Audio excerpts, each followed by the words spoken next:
Hey, it's Niclas, and I'm finally doing it. Today I'm going to be ranking every single Dispatch character from worst to best. And we have the tier list here already on the Tier Maker website. I originally wanted to make a video like this back in November, and when I wanted to do it at that time, I got pretty sick, and yeah, I just never got around to doing it. Now we're finally doing it, so let's do it. I'm doing this without a script, so I'm doing this all a bit more free flow, but I do already made my list in general and just already thought about some things I want to say about each character. As you can see here, they're in alphabetical order, but we are going to be going tier by tier and ranking by ranking. We have only 3 tiers overall because honestly, every single character in this game is either pretty good or incredible. That means we have the B tier, which is for the good characters that aren't as special or great as the others, but still pretty good. Then the really great ones, the really amazing ones, and then the absolute best, which in this case is going to be 6 characters overall. Let us dive into the B tier. And as you can see here, we are actually including, other than the Z team members, also some of the villains and some other side characters. And starting B tier is Lightning Struck, one of the villains. Good villain, not really much else to say. Good villain design, pretty good. Then we actually have Galen next. Cool little side character that doesn't have that much screen time throughout the game, but is a pretty cool guy, and that little fist bump moment there near the end of the game, that's pretty sweet. Then we actually have Armstrong, another one of the villains, who's also pretty damn funny and entertaining. Not a lot of screen time, but definitely memorable. Then we actually have Toxic, who is like there since the beginning of the game. The running joke with the dick is obviously also very memorable, and just Jelly from the 3 sub-villains here. His design is definitely the most fun. Now only one more character left in B tier, and it is a Z team character. And I can already tell, like, I already know that that's probably gonna cause a bit of a discussion down below in the comments, because the one Z team member that I would consider to be B tier is Malevola. Now, before you try to crucify me and throw me into the pit of fire, let me explain. To me, Malevola is still a good character, obviously, otherwise she wouldn't be in B tier, but to me, in comparison to the rest of the Z team and all the other characters, I find her to be too generic. Like, at the end of the day, she's literally just a hot demon. That's it. And I feel like we've seen that so many times. Nothing about her design or her personality or her behavior, or not even her powers, nothing about us is necessarily new. And I mean, we have a lot of other characters whose powers and just vibe are like very similar to other characters we've seen before. But I feel like for her, it's the by far most obvious, or like the by far most generic thing to do. Oh, it's a hot demon girl with some big milkers and a big sword. Never seen that before, you know? She's kind of funny, she has some badass moments in there as well, but to me, personally, I think she's just good. She's good, she's not bad by any means, but in comparison to the rest, too damn standard. With all that being said, let's go over into the A tier, and for me, the bottom of A tier is Coop. Cool character, works really well in the villain role if you let Sonar stay on the team.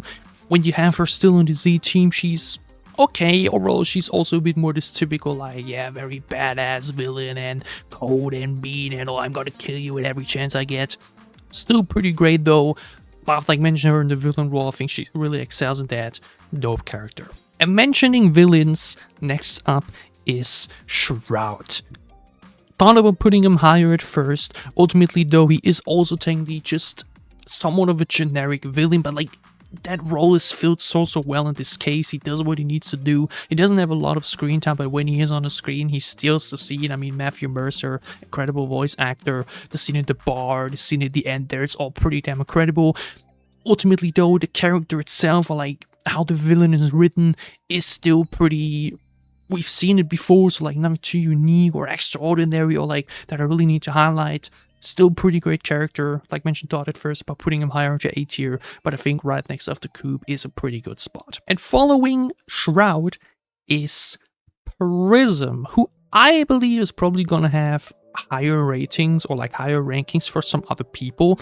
To me, Prism also is like a bit, you know, I feel like I've seen her character as well, though her powers are pretty cool. She got a cool few quotes in there as well, which I think also make it very memorable. Generally speaking though, like mentioned, like every character in this list is memorable one way or another. I look at every single character on this list that we have already, that we still have to put in.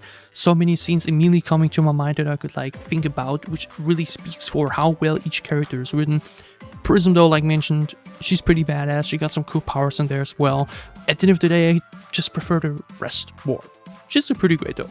And following Prism is Punch Up. Super hilarious character, a lot of very funny moments, especially at the end there with Toxic, just having this little dude punching things all the time. It was a very cool running gag, and I guess in that sense he entertained me more than like the other characters here. I think they are, in like in terms of design and powers, probably better than Punch Up, but Punch Up had such a good role as one of the most humorous members on the team, and that really did it for me, which is why I would put him over the others here.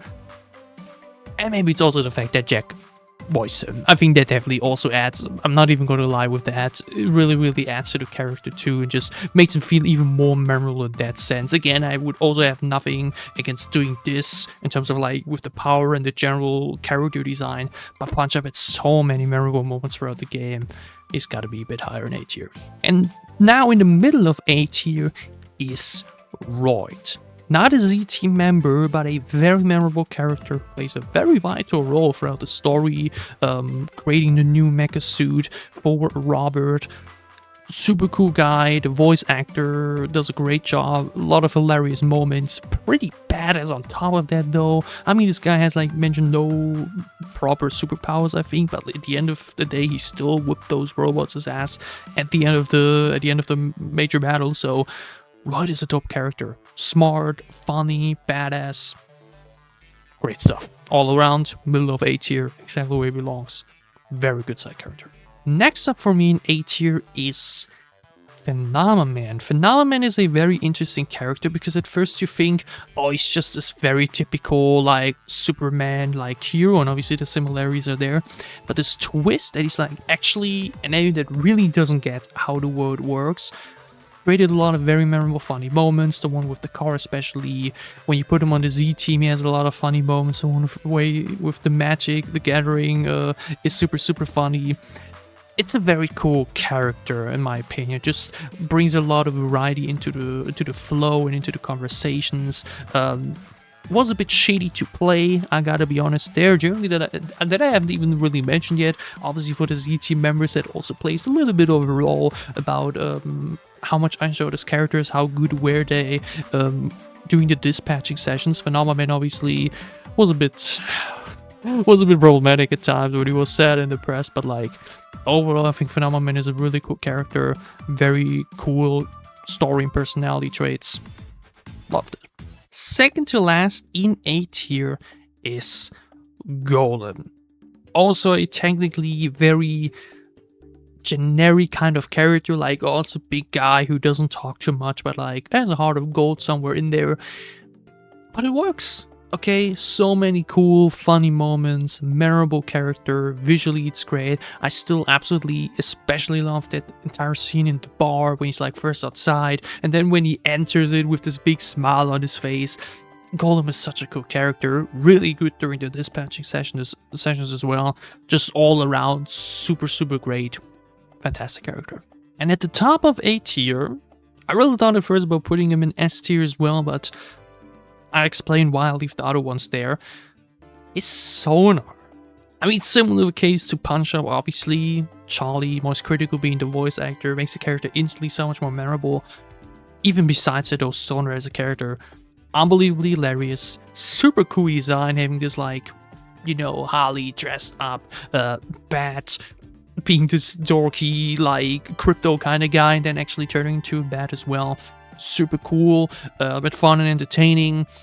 Didn't suit the villain role as much as Coop, but is on the other hand even so much more fun and enjoyable to play with in the Z team, especially during the dispatching sessions. He's also really good, and ultimately the only reason why I don't put him into S tier, and while all of the other characters are in there, is because it feels like personality wise still a bit one-dimensional, as in like we're only making him this kind of funny, dorky, cringy crypto dude, you know? If he would have had a little bit more depth behind that facade, then I probably would have put him into S tier. For now, or in this case, he's a really good top of A tier. Before we continue, I wanted to remind you that I launched memberships. For just $1.99, you can support me, unlock awesome emotes, and will be shown and thanked at the end of every video going forward. Every kind of support is appreciated, so become a member, like, comment, and subscribe. And now we are at S tier, and as you can see, all of the characters in S tier, one way or another, are a bit more complicated, have a bit more layers to their characters, and are ultimately just a bit more interesting than the rest. And kicking things off in S tier is Blonde Blazer. She's a babe, obviously. Powerful, beautiful, badass woman hero. Always gets a big plus for me. I mean, I have a Captain Marvel figurine in the back there. To me, at first, my problem with her was she felt a bit too perfect. And I feel like that's also the reason why many people, including myself, thought there might be a twist that she's a villain after all. Because she felt too perfect to be true. You know what I mean? Like, she gives us a job, she's immediately flirting with us, we can romance her right away, she's just like super powerful, superhero and everything. It felt like there were no flaws or like no scratches in the surface, which made her feel too perfect to be true at first. And that's actually where you then do look behind the curtain and do see that there is a woman in there who might be this hero for everybody out there to see, but who has her own doubts and isn't 100% sure about herself, only getting her powers from this crystal and not being sure whether or not the person behind Blonde Blazer, Mandy, is actually worth it and, you know, has her own struggles. And I really enjoyed that. That then did come through at the end, and especially if you just read a bit more into the comics where you get it as well. Definitely did add that important layer for me to Blonde Blazer, where I would say, hey, she's S tier for me. She isn't just this powerful superhero with no flaws whatsoever. There is another person under that superhero persona, and that really added just that necessary aspect for me to say Blonde Blazer is S tier. Next up for S tier is Flambe. And the thing with Flambe is, at the start of the game, when you see him and meet him and everything for the first time, it just seems like this very typical, like, cocky macho who just, you know, I'm better than you, and everything like that. But what I really love is when you choose the path of telling the truth about your identity and revealing that you're a Mecha Man to the Z team, where he first attacks you, gets all angry, pissed off, and then flies off. When he then does later return, and then in that scene where we're talking about Invisigal and what you did was wrong and everything, he's the one to say, hey, I also fucked up, but you'll let me back into the team, so I'm not the one to judge. Which just shows me character growth. And I feel like that's something that not a lot of characters have in this game. Like I mentioned, the rest of the Z team we've seen here, in that sense, feel somewhat one-dimensional. A lot of them may be Coob and Sonar because they could technically become heroes again at the end. Which in this case, though, feels a bit like, not necessarily for the character itself, but like just the way they wanted the story to be. Flambe as a character really grows throughout. Yeah, especially in that scenario where he's really like realizing, shit, I did mess up there, but like, y'all did let me in again. So, you know, he's kind of reflecting on all of that. And just generally badass, super cool design, powers are dope. But that aspect that, like mentioned, this one line in that scene really stuck with me. That one line really just stuck so much with me and really is one of my favorite lines in the entire game. Yeah, that really puts Flambe's character, in my opinion, so high across the others. Not just as a cool character design in general, Human Torch, obviously, very similar, right? But that for his personality, which is otherwise still like very, you know, always having a cool quote on his tongue and whatnot. Super cool. Okay, Flambe, very memorable character, hilarious as fuck, especially the post-credit scene in episode 5. Flambe is cool, man. At the beginning of the game, I think most people were like, I'm not sure if I'm gonna like him, other than maybe thinking he's hot, literally. But at the end of the day, or like at the end of the game, was like, Flambe is a fucking cool guy. Next up, in S tier, on rank 4, is Chase. And Chase, obviously, one of the most troubled / layered characters in the entire game. The struggles with his power, his appearance of age, being so old despite technically still being so young due to his powers, and obviously that sacrifice scene in episode 6. It had a huge impact and is one of the most memorable scenes of the entire game. I still believe that maybe it could have been cool or worth to explore letting him die or him staying dead somehow, not even like fixed, but like depending on how some of the other choices would look like if he actually makes it out at the end. I feel like they would have added even more emotional depth to the character. Overall though, like mentioned, I feel like this entire aspect of his character being like, yeah, he had some Fvck, but he's still willing to sacrifice himself in that moment because he knows it's the right thing to do. It's what a hero would do. It's what Robert needs in that moment to be able to make it to the end. That obviously makes him such an incredible character. Obviously, other than the fact that it's Jeffrey White with super many hilarious moments and one-liners and everything. Jay's absolutely one of the most memorable characters from this entire game. And honestly, also a character that even beyond like this game just is super cool and incredible. Definitely deserves to be an S tier. Really thought at first about putting him even higher, but I do think I like the other 3 a little bit more. On rank 3 of my ranking is Waterboy. And I actually had him a little bit lower at first. At first I didn't even have him in an S tier, but like top of A tier or something. But Waterboy, in my opinion, is easily one of the best written characters in the game. You have this very awkward guy who just doesn't feel like a hero himself, but as the story goes on, no matter which path you take, whether you put him into the team or whatever you add him later on, Wade then does overcome that own fear of failure to become a hero, to play his role in that end, to save the world, basically. It's such a great moment and just so well written, and technically you could say it's a bit typical, yeah, but like, yeah, this awkward character suddenly becoming a hero and whatnot. Obviously we've seen that before, but I feel like they've done it so well, and I feel like it made this character so memorable to me, because obviously Waterboy in general has a lot of funny scenes, you know, that always has made some cool moments, more like memorable moments, but especially that scene in the cafeteria when he like smashes the vending machine in anger, which he tries to control. Especially that scene when Robby gives it a pep talk in the room with all the cleaning stuff and whatnot. And especially that scene where Robert then gives it a pep talk at the end of the game when he wasn't in the team first, where Robert makes him a hero. It's so good. Having a character in your game who like isn't sure of himself, is troubled and just doesn't see himself as a hero, then do becoming a hero. It's such great writing every single time, especially when done right, and they did it right in this case. And Waterboy is a character just like with the gimmick of the Waterboy aspect, it just makes it even better. Okay, Waterboy's arc throughout the game, no matter which path you choose, having him in the team or adding him later on, it just works and just plays such a massive role in the story, in my opinion. Okay, it just really made this entire idea of the Z team going from villains to heroes become so good, because Waterboy goes from a nobody to a hero, and I love that. Waterboy's awesome, so many cool moments with him.